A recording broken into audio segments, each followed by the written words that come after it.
Bloomberg Audio Studios. Podcasts, radio, news.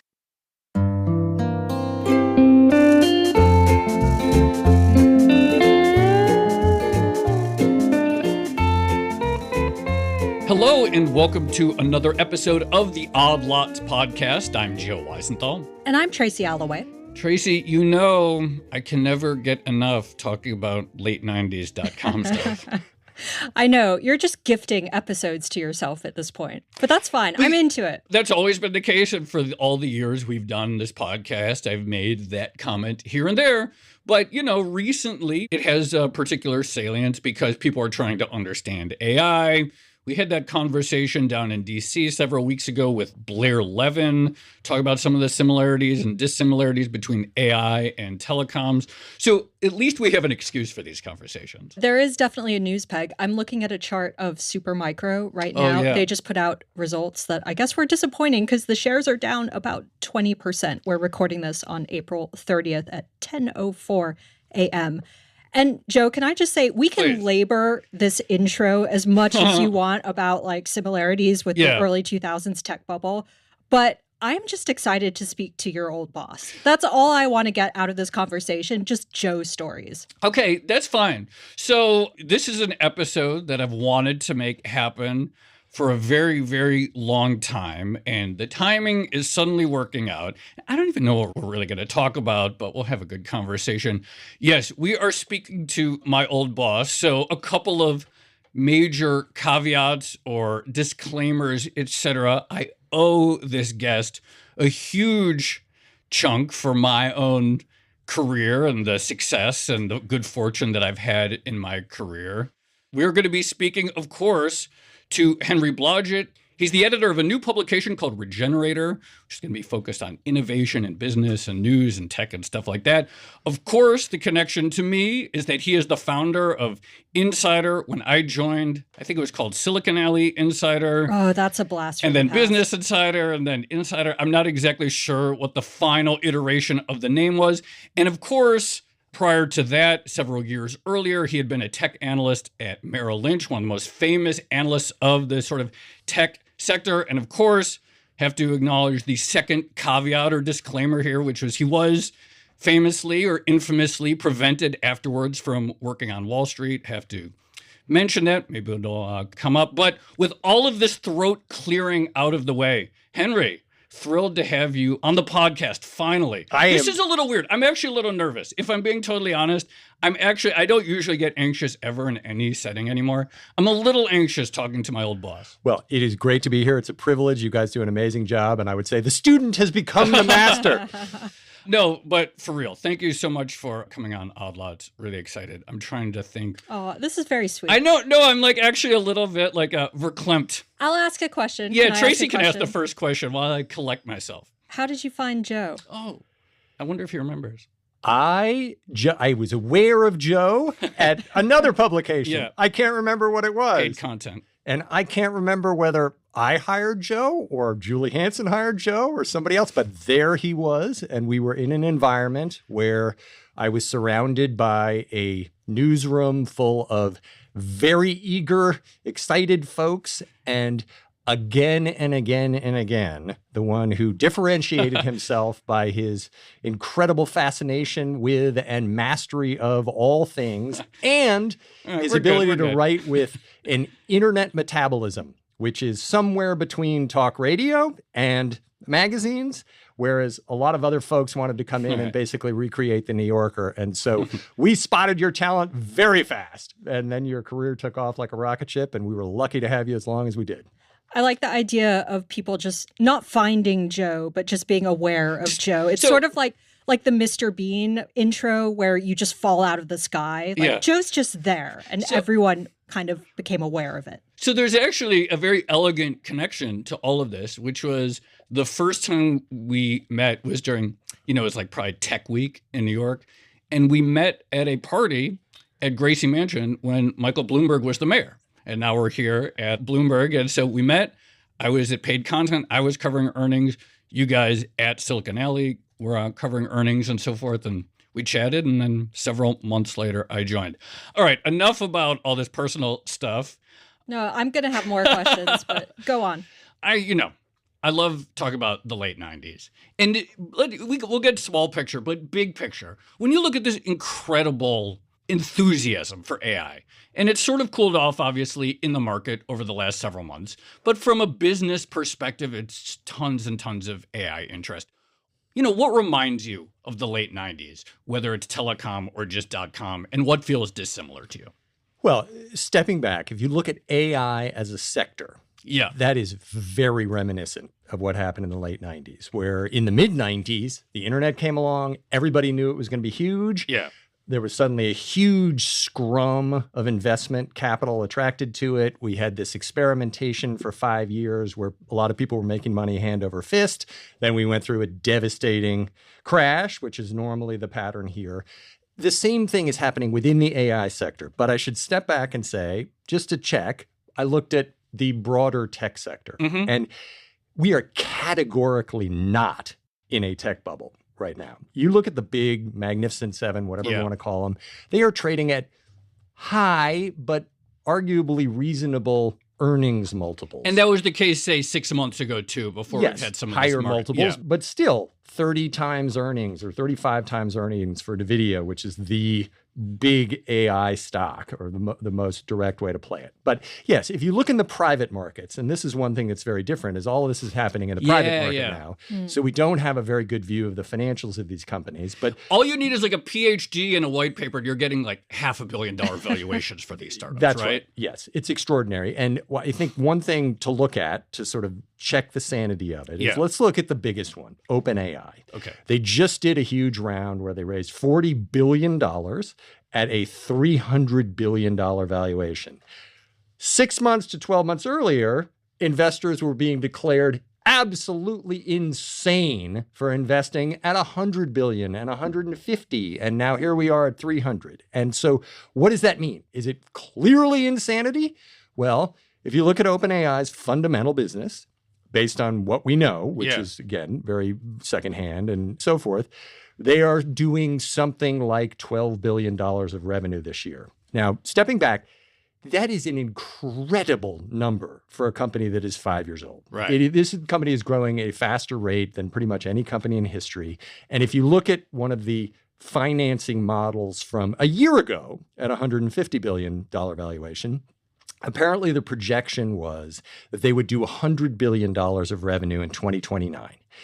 If that is the case, and I would assume that that number is probably higher now, given that they've jacked the valuation up, then, okay, we're looking at 3 times revenue. 3 times 2029. 2029 revenue. Okay. A lot has to go right, but if you believe that OpenAI is going to win this next wave in the same way that Google or Amazon ultimately won the internet wave, 3 times revenue for that, even given that they're burning $5 billion a year, you can see how professional investors who really actually do know the numbers are getting there.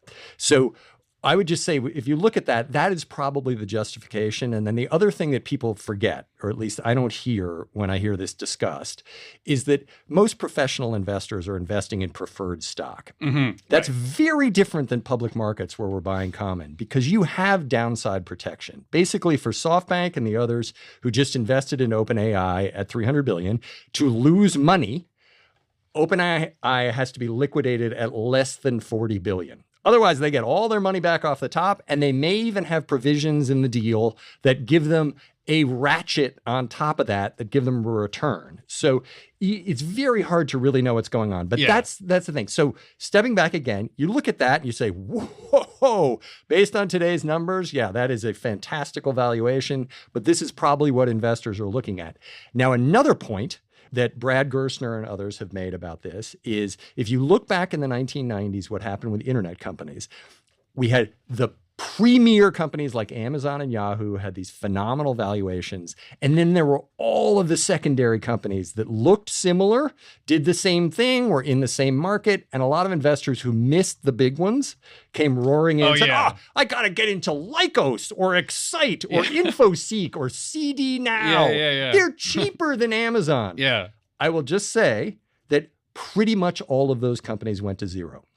So the idea now that you can escape the incredibly high OpenAI valuation by investing in Anthropic or Grok or any of the secondary ones. Maybe that works. Maybe there's room for dozens of companies.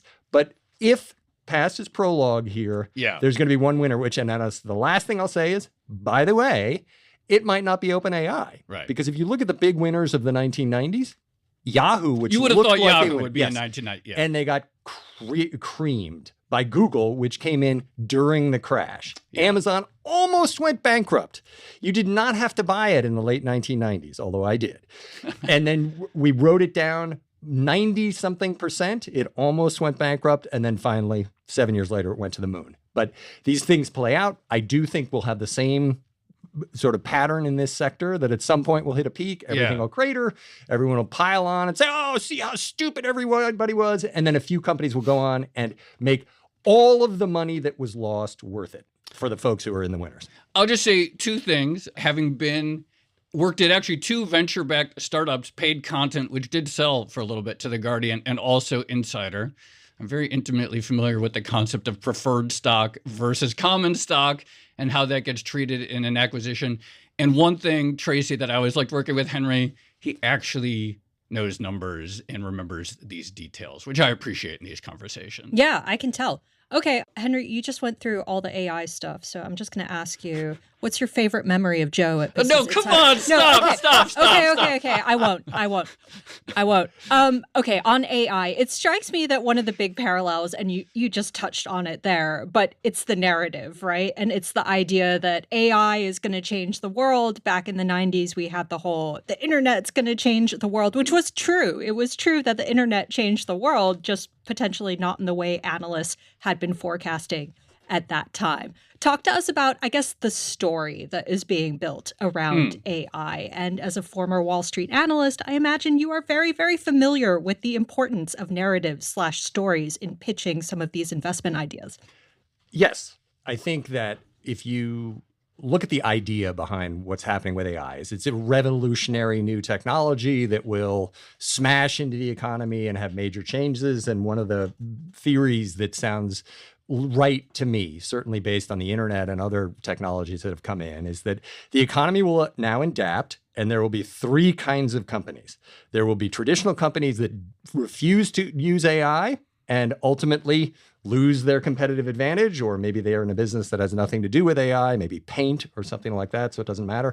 There will be companies that try to integrate AI into their traditional operations, and those would be analogous to the clicks and mortar companies back in the 1990s and since. And then there will be companies that are built around AI. So they're not providing the technology, but they are using AI in a new way, and that's giving them the ability to be vastly more productive or grow at a much greater rate. And so I think that that's the way we'll see the economy adapt. And I do think the storytelling, it's not directly related to AI, although part of it is. One of the stocks that fascinates me right now, and this will be the exception to my declaration that there's no bubble in broader technology, is Tesla. Tesla has always traded at a multiple that has almost nothing to do with its current operations and everything to do with Elon Musk. Some imagined future business that's going to produce a mountain of cash, and it's always 6 to 18 months away. People used to talk about Steve Jobs' ability to create a reality distortion field. Elon Musk is much better at it than Steve Jobs was, to the point where he can go on an earnings call on a disastrous quarter, like Tesla just had, tell a story about robo-taxis and humanoid robots and trillions of dollars of revenue, and he's going to go from spending less than a tiny percentage of his time at Tesla to a little bit more of his time at Tesla, and in the week since, the stock is up 20%. That is because of two things. One, Elon's ability to tell an amazing story, and that is what leaders have to do. They have to rally people to work together to create a better future. And then two, importantly, it's not just storytelling. Elon has done on the business side some things that are simply astounding. One of the companies, if you created only one of the companies he's created, that would be a Hall of Fame performance for most entrepreneurs. He's created 8 of them: the rocket company, the satellite internet company, Tesla, which people forget. no new car companies to survive for 75 years. And suddenly he builds one. And even now in its demolished state, Tesla still has the single best-selling car on the planet. It's amazing. So that's what storytelling is. And so much of what I think Michael Moritz from Sequoia said this the other day, so much of what he would teach in business school, if he were teaching a course, is not finance or financial analysis or accounting, but how to tell a story and get not just your investors, although that's important, but your employees on board and excited about this great thing that you're going to build and the suspension of disbelief. And I do think that Elon Musk is extraordinarily good at that. And by the way, Sam Altman must be extraordinarily good at it too, or they wouldn't be where they are.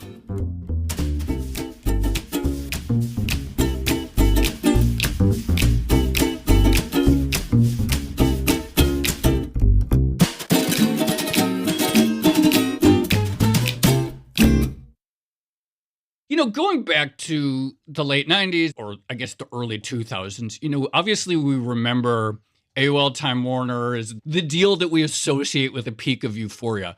But from a sort of actual fundamentals standpoint, what was the first sign to you that a cool wind, a cool breeze was coming on? Do you have a memory of maybe some of these growth forecasts? Because when you think about, what could dent private AI valuations, or what could even dent public ones, or what could invent a Tesla?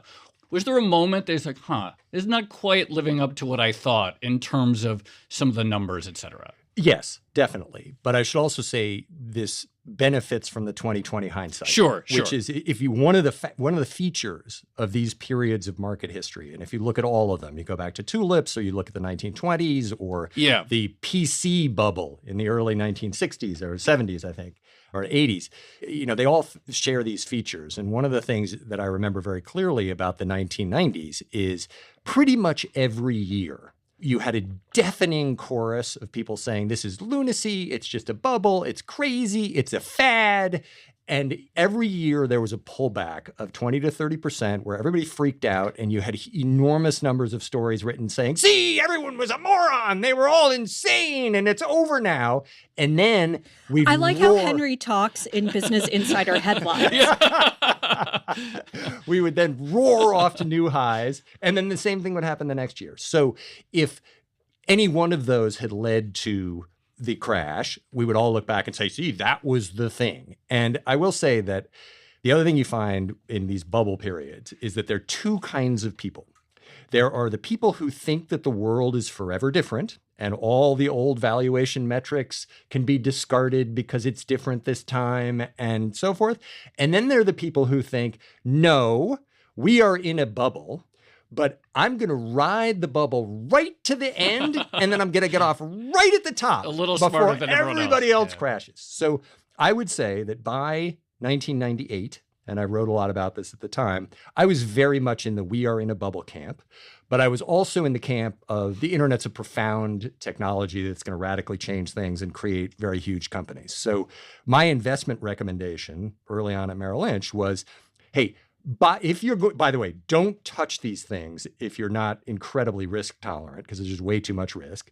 But if you are, buy a few of them so you have some diversification and plan to hold them for 5 to 10 years. And that's what I did myself. And I look back at my investment in AOL, my investment in Yahoo and others, and say, what on earth was I thinking? What an idiot. Wish I hadn't.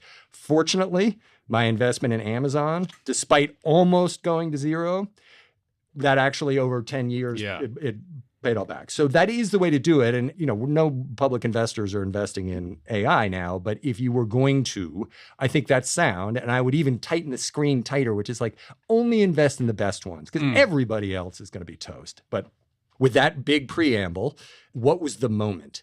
So in 2000, as I recall, part of what had happened, part of what was fueling the bubble, and you find this in every bubble, is that there is something that is goosing the fundamentals of the companies that is actually attached to their valuations and what's happening in the markets. And so I was really looking for that. And usually it's debt, like people are borrowing margin debt or big debt. And in the telecom sector in the 1990s, that's what it was. All these telecom companies borrowing so much money, they're buying all the Cisco equipment, everything else. And eventually that train stopped and crashed. But in the consumer internet sector, which is where I was focused, like advertising, I was looking for that leverage. I knew that the problem was that you get embedded in leverage in the system.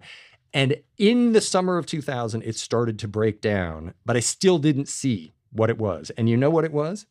What it was the incredible public market appetite for these securities, both on the debt side and the equity side. And so every new company, as you said, I think there were something like 400 companies that went public in 1999, just insane. Every new company would go out and raise $30 million.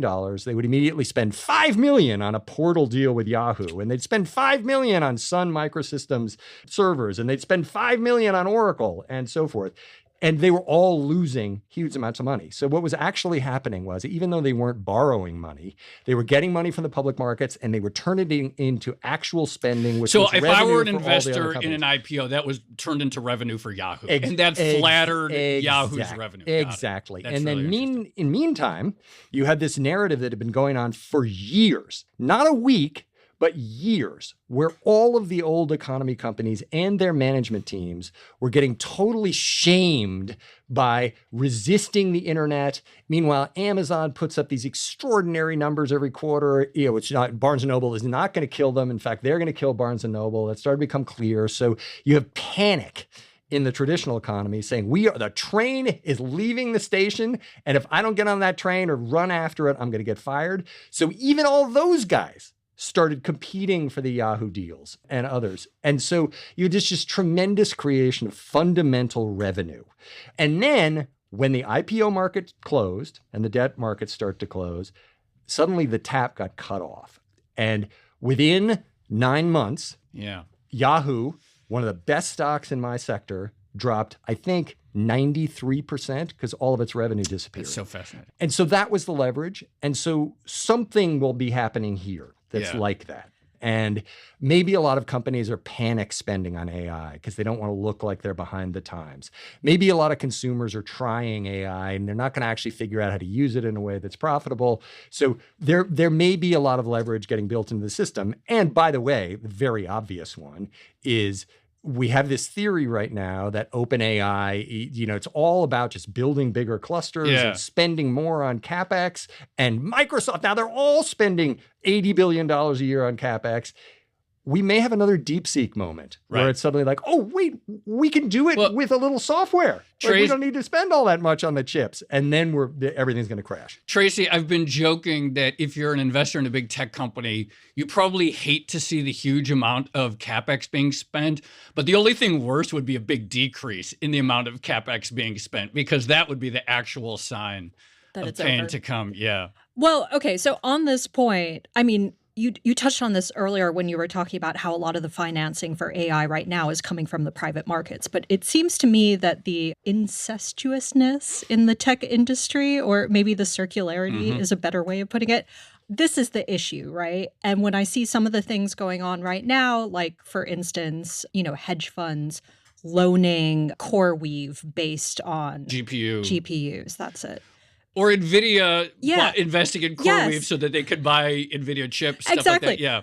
This seems very circular / incestuous to me. And at the same time, because so much of it is happening in the private market between hedge funds and private equity and these private deals, it seems very difficult to track.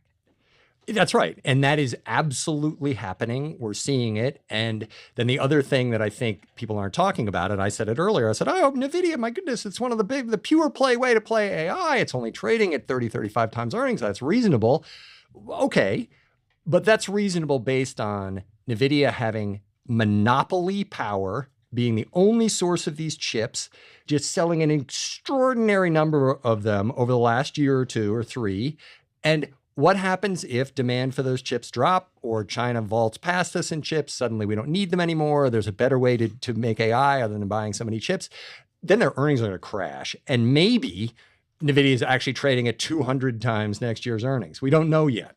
We just know in hindsight and so forth. But to your point, that's exactly the way to look at it. And I would say, stepping back from it, we're still pretty early in terms of time in this wave. We're only a couple of years in where it's really getting going. And so, maybe it's 1997 as opposed to late 1999. I don't know. And that's one thing. I mean, one of the things I'm trying to figure out is, okay, Nvidia's Edge, how long do they keep that? And the reason the DeepSeek announcement was so unsettling, and by the way, Nvidia stock has crashed and not recovered since then, is that they seem to have figured out a way to produce similar quality technology without the chips. And then you have a lot of people coming back and saying, oh, no, they bought them or they're using them in Vietnam or Jevons whatever. paradox. But, yeah, exactly. But that's why Nvidia has not recovered, is because people don't believe that.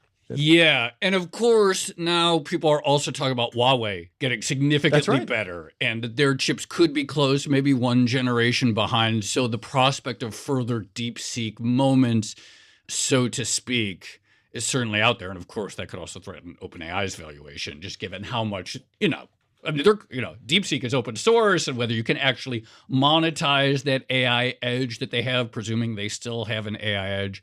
Lots of questions.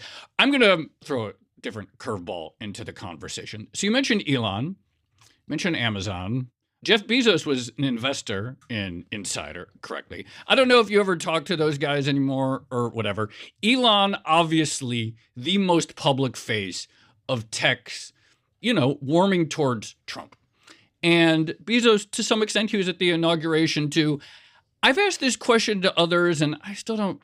What happened? Not like, is it wrong or right or whatever? What changed in tech from your perspective such that these people who were extraordinarily successful under the sort of existing way we think about economics and politics, that they felt compelled to throw their support to varying degrees by someone who, at a minimum, setting aside his success, really wants to change the system? Where did that come from, do you think? I think it's a great question. I've spent a lot of time actually looking into that and talking to people and really trying to figure it out. And what I've been struck by is the level of personal anger involved.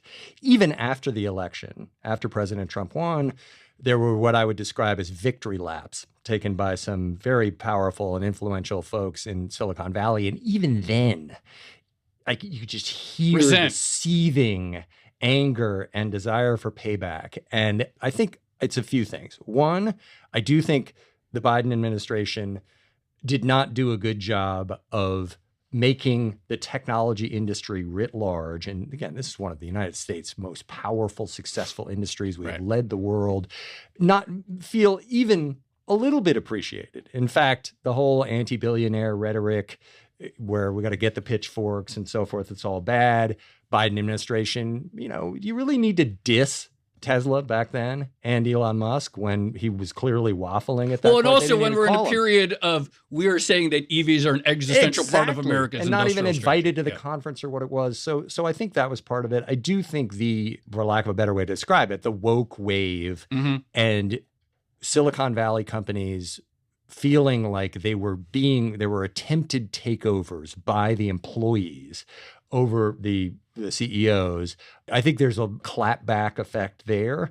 And then I think there's just a purely financial calculation, which is, look, we have a job we got to look out for our companies and our investors and so forth. And listen, this administration, referring to the Biden administration, is way too much regulation and process, and they clearly don't like what we do. And at that point, ironically, most people in business did think that the Trump administration would be a pro-business administration. Yeah. And for a day, it looked that way. And now it does not. In fact, it looks like the most anti-United States business administration in anybody's memory, hundreds of years. So I think that's where it came from. And I also Silicon Valley also has an inherent knee-jerk contrarianism.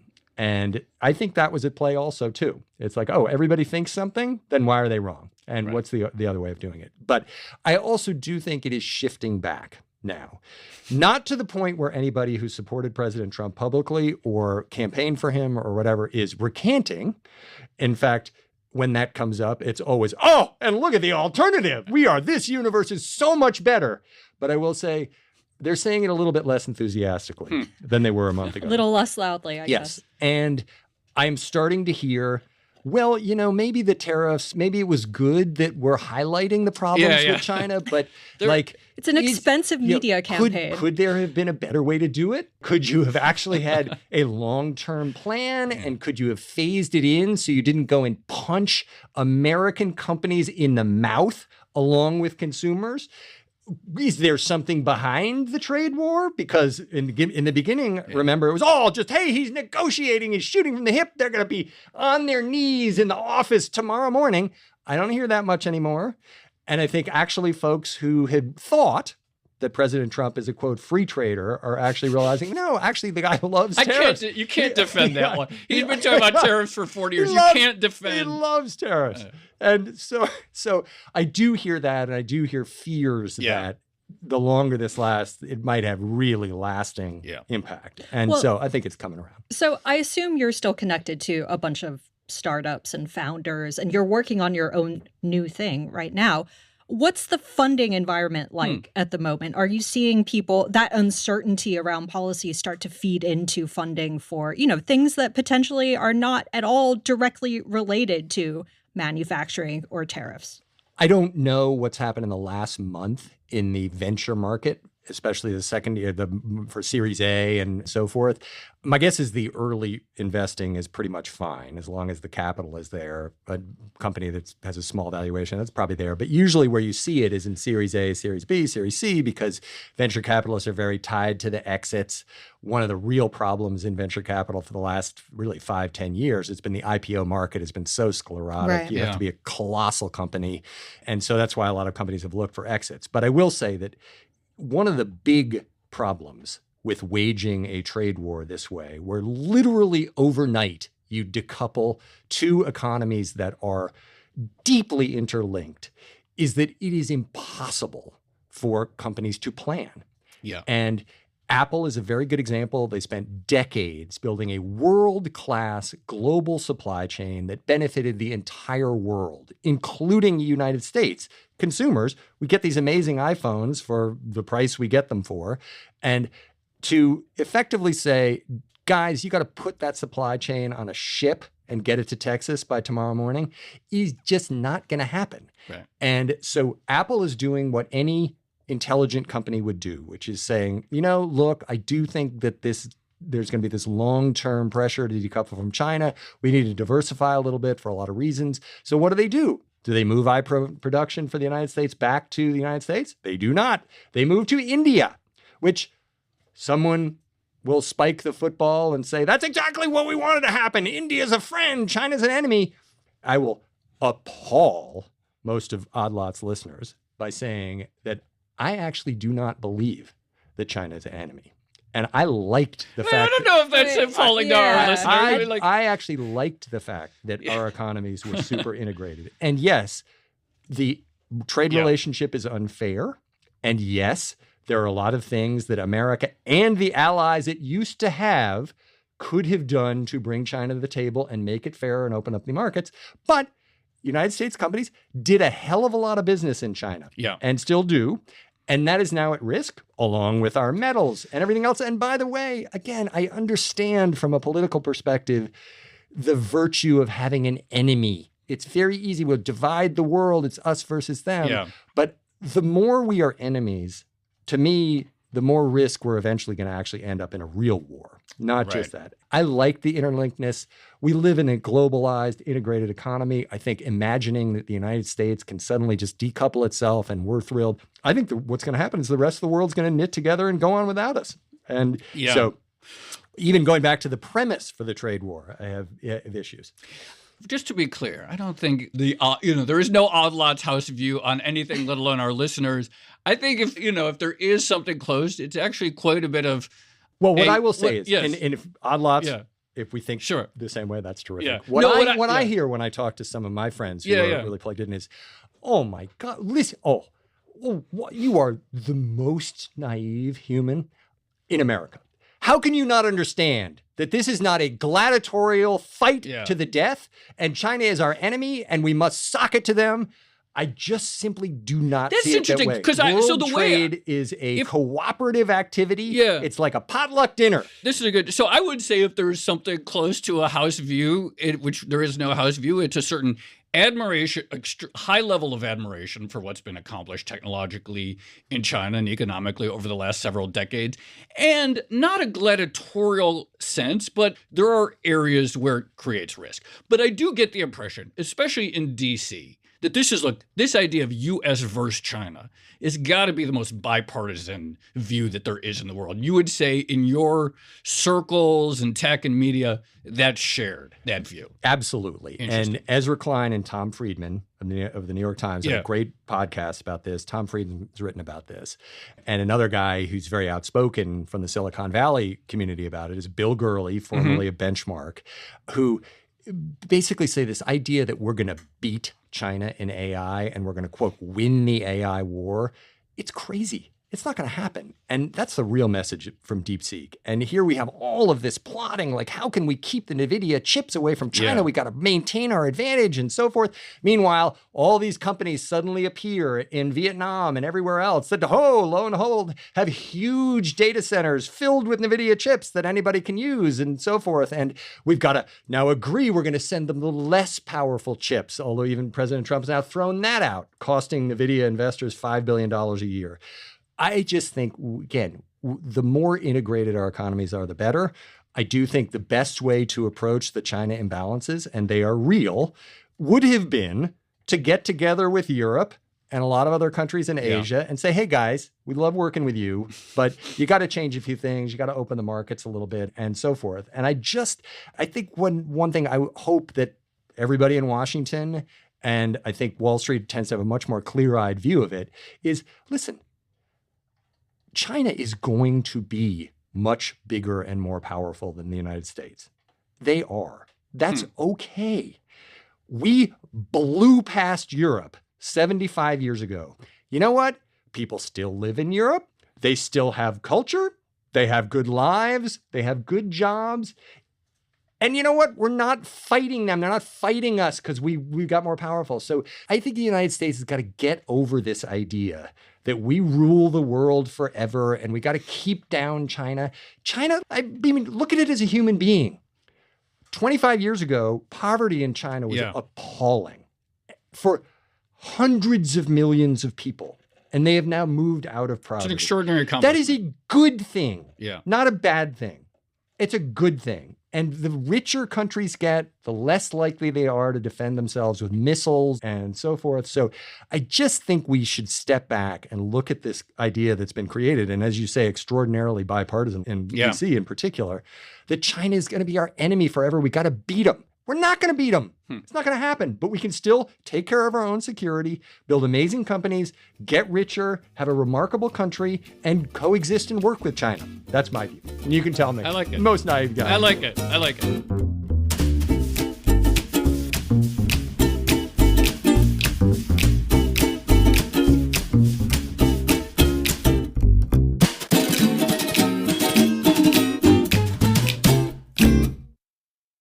Can I go back to one of the disclaimers in the intro? Not about Joe. The other one. But the other one about you being sort of excommunicated from Wall Street. And part of that was based on, well, all of it was based on research from the tech bubble, right? And as a consequence of the tech bubble, we saw lots of new regulation around how analysts can actually publish research and Chinese walls in investment banks and things like that. Looking back on what was published back then versus what's being published now on AI, do you see similarities? Do you see improvements as a result of some of those measures taken in the early 2000s? I think that, stepping back, yes. Thank you for bringing up my excommunication. Still just a mortifying episode to me, and I am so grateful to you two and there's so many other people in the last 25 years who've given me this second chance and so forth. And, I learned a ton about that process. Elliot Spitzer, who was the guy who went after me, obviously, and everybody.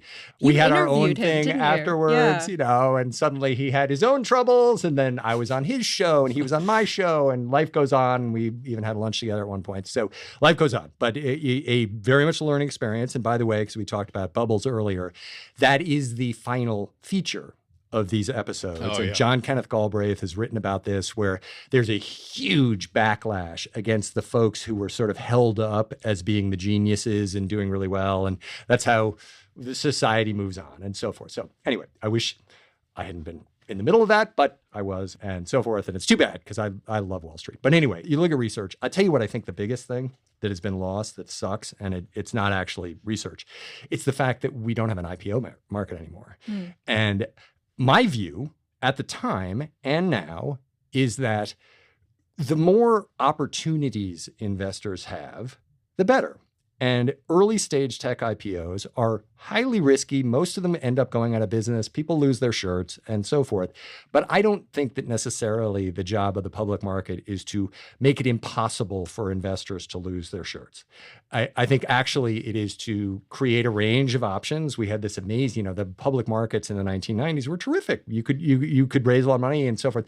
Now, by the time you go public, the vast majority of the gains have already been grabbed by professional investors. Right. And so, smaller investors can't even get at them. So I would say that I think the IPO market back then was better. And I think the discipline of a company going public is good. Yeah. Bill Gurley's talked a lot about this. So I think that's too bad that we've lost that. And I think in research, back in the 1990s, analysts were asked to do lots of different jobs. There were articles in Wall Street Journal all the way along. Analysts wear two hats. They write about stocks and they also talk to companies about raising money, and the companies have to like them. Or of course, they would never choose the firm to take them. So analysts were in a position where they're doing a lot. And I would say as an analyst now, okay, fine. Now it's just write about stocks and talk to investors and so forth. But interestingly, one of the big things that was cited as proof that there was some deep corruption in research, which I do not believe there was that so many of the ratings were positive. So many of the ratings are still positive. And you know what? Yeah. There are a lot of reasons for that. One, analysts only cover the companies that they like, generally. Nobody likes a bear. You go out and just insult a company all day. What are you doing? And it's when the markets are going up, especially in a sector like this, most stocks go up. So there are a lot of reasons for it that have something to do with something else. And it's just been interesting to watch that really hasn't changed that much. In a way, it feels like we kind of have the worst of both worlds with early stage investing because we don't have the sort of companies going public when they're young. But I keep seeing, you see them on the subway, like these ads, like invest in private companies through an app.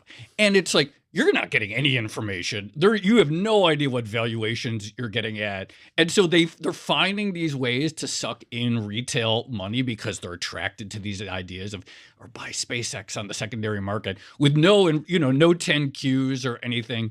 So in a way, it feels like the sort of worst of both worlds in terms of the public's access to early stage companies. That is totally right. And in fact, when I first saw the first one of those go by in some feed or email, it was like, oh, you can invest in this new organic wine company where there's no booze and so forth, or whatever it happens to be. I was like, whoa. I had the same reaction that Gordon Gekko had when he got out of jail in the second Wall Street movie, where he's like, my God, all this stuff is legal now. So it's legal. And you're right, it's terrible. All this secondary trading where you have no idea what the company's financials are, and you have no idea what the capital stack looks like and how much preferred stock is piled on top of the crappy common stock that you're buying from some employee. You have no idea.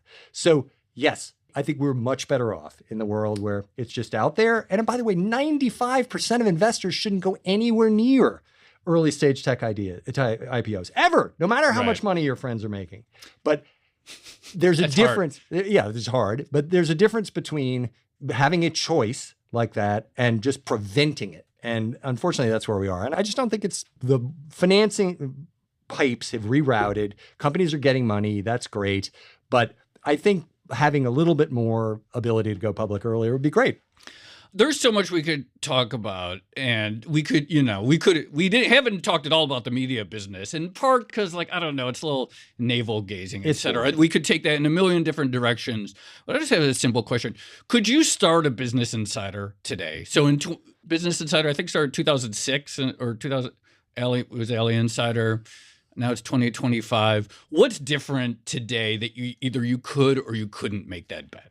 I think you could make it. I think far less likely to be successful, because if you look at a media business, there are two pieces to it. There's the editorial and there's the distribution.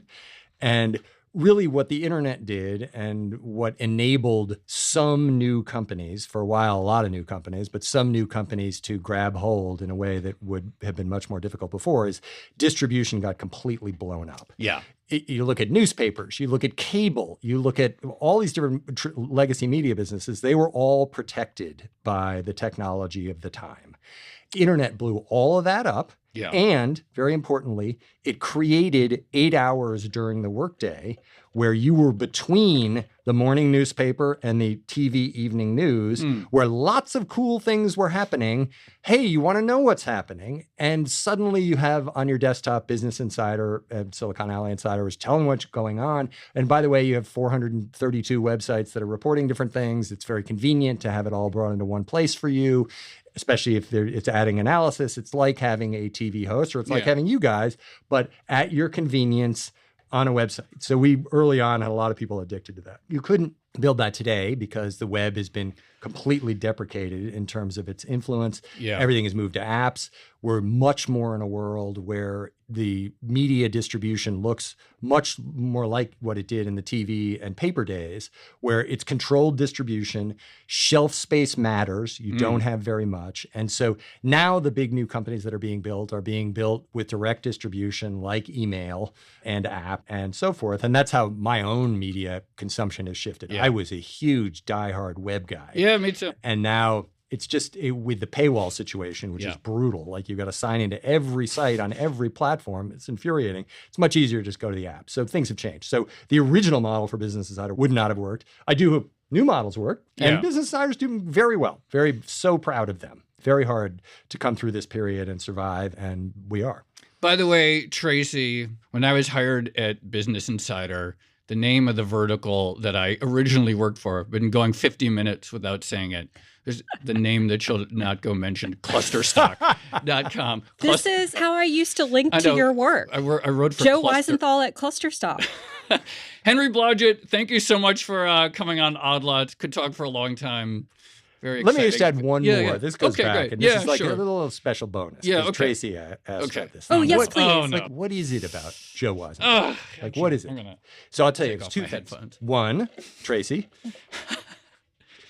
when you're trying to build a startup, what has been described as hustle culture, and since insulted as hustle culture, as we have this big backlash to work-life balance and oppressive bosses and all other stuff, it actually really matters. You are running for your life. And the way Jeff Bezos described it to me after he invested was, you guys have effectively created this little flame that you hold in the palm of your hand. And that is a huge accomplishment. Like, you've created fire out of nothing. But all around you, the winds are blowing. There are these huge forces that are threatening to snuff it out. Like, nurture that flame, protect it, make it grow. Eventually it's a fire. So to do that, you actually need people who are totally dedicated. And Joe was extraordinarily dedicated. We had a team of a few folks who are around Joe's age who really made Business Insider possible because they were so into it. And then the other Joe Weisenthal attribute that I think has contributed to Odd Lots becoming the thing that everybody has to listen to and so forth is Joe has a remarkable ability to inspire other people to get excited about the way he sees the world and to work with him and so forth. The lines moving on the chart. To the point where, yes, the New York Times famously, back in those early days, wrote a profile of Joe Weisenthal, which one could have interpreted as, this poor man is insane and he's going to drop dead. And this sounds like hell on earth, which is like 24 hours a day, eye twitching, waiting for the jobs report, all that stuff. But instead, Joe turned it into this incredible positive, and everyone's like, oh my God, I want to not only be like Joe, I want to work with Joe, and so forth. And I think your audience feels that enthusiasm. One of the things you used to say to me a lot, which I loved, was everything is interesting. Yeah. And people like try to find the one thing that's interesting, like when you really dive in. And so you've taught yourself all about markets and so forth. So anyway. This is actually the foundation of Odd Lots. Everything can be interesting. So all right, we got to stop. I can't hear anymore. All right, we're good. We're good. Thank you very much. I'm just going to say, I don't know how many people I've told this. I don't know if I've told you, Henry. I've told my therapist only. There were weekends in like 2010 and 2011. This is true. Where I would like wake up on a Saturday. This is like real disturbed, unbalanced stuff. And something I think is I couldn't have had children in those years. I know I had children later. It'd been really hard. And I would like wake up and I almost don't want to say this. I'd like want to like punch a pillow because it was like so intense. I need to get that out. And a few times I started typing emails to you because I was like so like upset. And then I was like, oh, actually I have nothing to be upset about. Like there was nothing specific. It was just like, anyway, very intense times. And difficult times, but rewarding times. Yeah, but there was nothing wrong. But there was nothing wrong. It was just like this was like this sort of hothouse. It's too much. No, but because you bring up a good point, and maybe Odd Lots listeners interested in this too. Like we have in the past 5-7 years or so, there's been this huge backlash. This is what against hustle culture. To that because it was like sort of damaging and oppressive businesses and these terrible soulless jobs and so forth. And what I will say is, and I think you saw it too, and I've seen it in my own life a lot, is that. Actually, work can be incredibly therapeutic when you can find something that you can dive into. And it becomes flow state, not to the point where it's totally obsessive and you're stressed all the time. That's terrible. I guess all I meant to say was it was necessary and I get the backlash is what I would say. Absolutely. It was a necessary energy. That's too much. And I get the backlash. Anyway, Henry Blodget, thank you so much for coming on Odd Lots. It's fantastic. Such a privilege to be here with you. You guys do a great job, and I will keep listening. Thank you so much.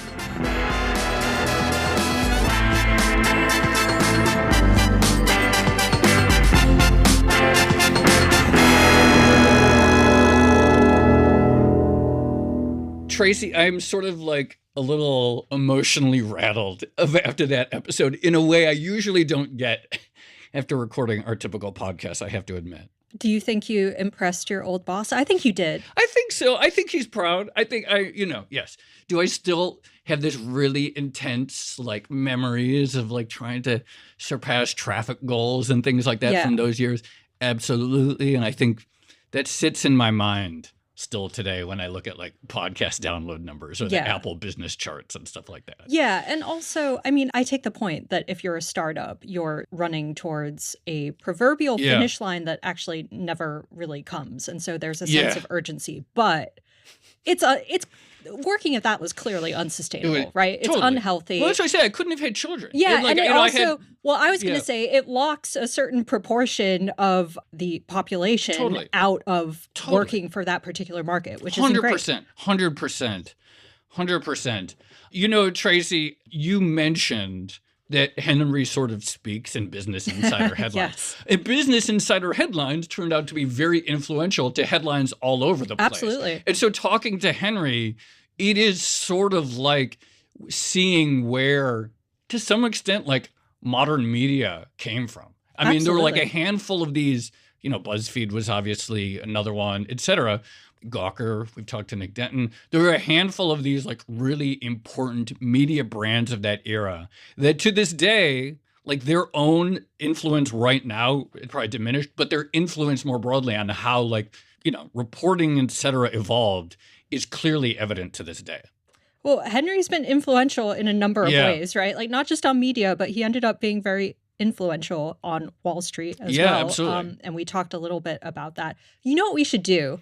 Once this episode publishes, we should look at the transcript and just pick out like every sentence that could be a BI headline. I bet you'd get like dozens, if not hundreds. That should be one of our newsletters when that comes out. I think that would actually be really fun. All right. Shall we leave it there? Let's leave it there. This has been another episode of the Odd Lots podcast. I'm Tracy Alloway. You can follow me at Tracy Alloway. And I'm Joe Weisenthal. You can follow me at The Stalwart. Follow our guest, Henry Blodget. He's at H. Blodget. Follow our producers, Carmen Rodriguez at Carmen Arman, Dashiell Bennett at Dashbot, and Cale Brooks at Cale Brooks. For more Odd Lots content, go to Bloomberg.com/oddlots. We have all of our episodes in a daily newsletter, and you can chat about all of these topics 24/7 in our Discord, discord.gg/oddlots. And if you enjoy Odd Lots, if you like it when we talk to Joe's old bosses, please leave us a positive review on your favorite podcast platform. And remember, if you are a Bloomberg subscriber, you can listen to all of our episodes absolutely ad-free. All you need to do is find the Bloomberg channel on Apple Podcasts and follow the instructions there. Thanks for listening.